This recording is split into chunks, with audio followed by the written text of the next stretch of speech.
আমরা পুলিশ সর্বোচ্চ কঠোর অবস্থানে যাব। আমাদের কথা সরাসরি একটাই কথা, রাউজান সহ চট্টগ্রামে হয় সন্ত্রাসী থাকবে, না হয় পুলিশ থাকবে। ভিডিও ফুটেজগুলো পর্যালোচনা করে প্রত্যক্ষদর্শীদের যারা ছিল তাদের মতামতকে নিয়ে এই সকল বিষয়কে গুরুত্ব দিয়ে আমরা সর্বপ্রথম 31শে অক্টোবর ল্যাংড়া খোকন নামে একজনকে গ্রেপ্তার করতে সক্ষম হই। ল্যাংড়া খোকন হাকিম হত্যাকাণ্ডে তার সম্পৃক্ততার কথা উল্লেখ করে বিজ্ঞ আদালতে 164 ধারায় স্বীকৃতিমূলক জবানবন্দি দিয়েছে।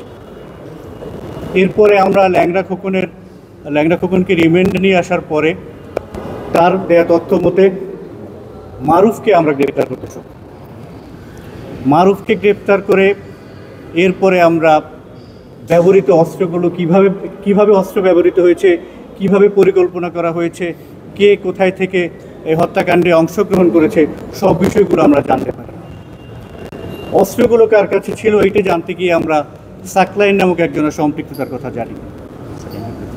সাকলাইনকে গ্রেপ্তার করা হয় এবং তার এক সহযোগী জিয়াকেও গ্রেপ্তার করা হয়। তাদের মাধ্যমে আমরা জানতে পারি কোথায় অস্ত্রগুলো লুকিয়ে রাখা হয়েছিল। তাদেরকে আমরা কোর্ট থেকে রিমান্ডে এনে তাদের কাছ থেকে আমরা তথ্যগুলো সংগ্রহ করি এবং এরই ভিত্তিতে আমরা নোয়াপাড়ার চৌধুরীপাড়ায় একটি বাড়িতে অভিযান করে চৌধুরীরহাট একটি বাড়িতে অভিযান করে আমরা গতকাল সর্বপ্রথম 4টি বিদেশি পিস্তল, একটি রিভলভার এবং প্রচুর সংখ্যক গোলা বারুদ প্রথমেই আমরা রিকভারি করতে সক্ষম হই। আমাদের কাছে তথ্য ছিল যে তার বাড়ির আশেপাশে বিশেষ করে পুকুর বা কোনো ডোবার মধ্যে আরও অস্ত্র তারা লুকিয়ে রেখেছে। আমরা গত রাত প্রায় 3টা বেজে যাওয়ার কারণে ওই সময় পাম্প বা সেচ যন্ত্র না পাওয়ার কারণে এবং আমাদের জনবলের যে ওই সময় যে রাতে কাজ করার ক্ষেত্রে অন্ধকারের কারণে আমরা সব কিছু করতে না পেরে জায়গাটিকে আমরা কর্ডন করে রাখি।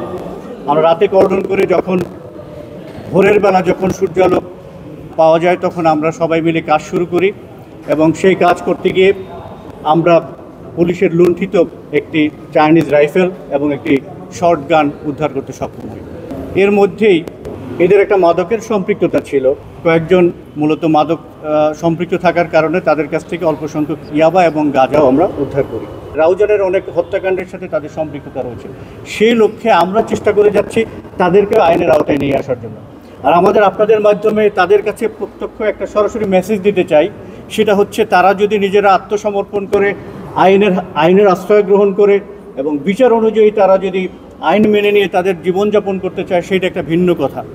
এর যদি ব্যত্যয় ঘটে এবং পরবর্তীতে তারা যদি আবার কোনো অপরাধ সংগঠন করতে চায়, আমরা পুলিশ সর্বোচ্চ কঠোর অবস্থানে যাব। আমাদের কথা সরাসরি একটাই কথা, রাউজান সহ চট্টগ্রামে হয় সন্ত্রাসী থাকবে, না হয় পুলিশ থাকবে।